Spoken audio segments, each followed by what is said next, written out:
When organizations are moving towards agility, I think what many organizations do is they start with the easiest things, is like changing the processes, changing roles, the easiest structure to change in an organization.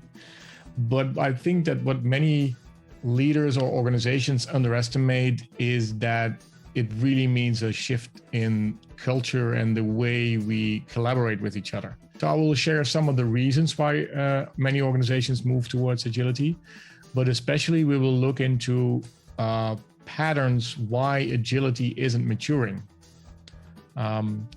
So I always call that the glass ceiling. So there's like every organization seems to have its own glass ceiling, and that is often related to culture.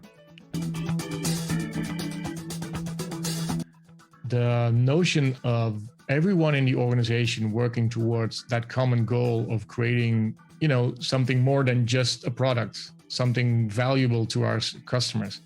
And the energy that is released when everybody is in that game together, that's what I try to accomplish.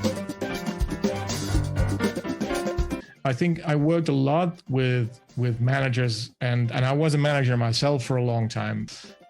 And that fear is there. And to ignore that is, the most stupid thing you can do, right? Everybody fears that his environment will change and that we'll lose what we have.